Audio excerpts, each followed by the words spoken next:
Hello বন্ধুরা, আজকে আপনাদের সঙ্গে একটা রেসিপি শেয়ার করব। বাঁধাকপি দিয়ে কাঁকড়া কিভাবে রান্না করতে হয়।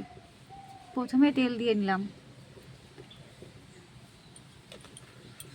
এই তেলে কাঁকড়াগুলো ভাজবো।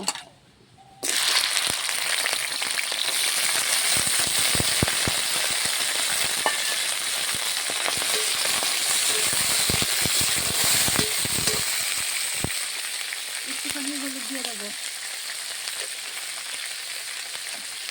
আর একটু লবণ দেবো।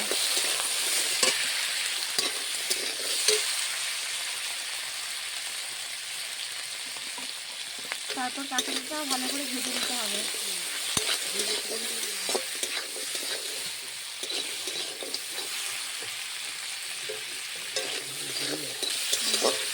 কাঁকড়াটা এবার তুলে নেবো।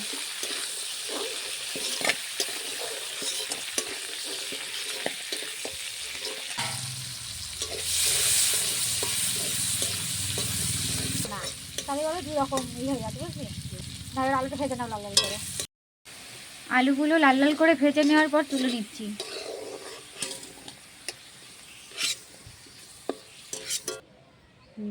ওই তেলের মধ্যে আরেকটু তেল দিয়ে মশলাগুলো দিয়ে দেবো।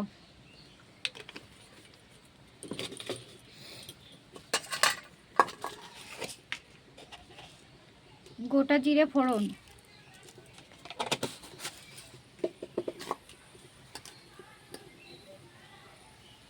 শুকনো লঙ্কা একটা, তেজপাতা একটা, আদা বাটা,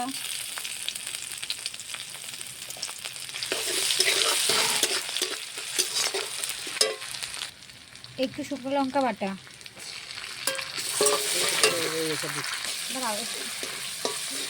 একটু নাড়াচাড়া করে নিয়ে তার মধ্যে একটু হলুদ দিয়ে দেবো।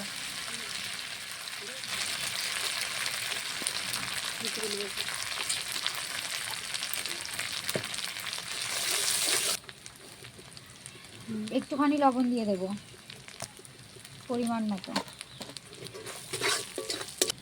মশলাটা ভালো করে ভেজে নেওয়ার পর বাঁধাকপিটা দিয়ে দিতে হবে।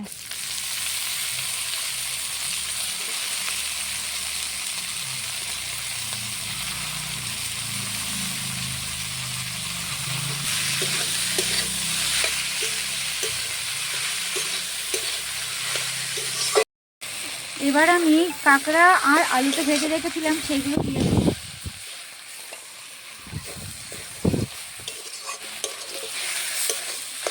একটুখানি না এক দাদা একটু জিরে গুঁড়ো দিয়ে দেবো। চিনি দিয়ে দিতে হবে।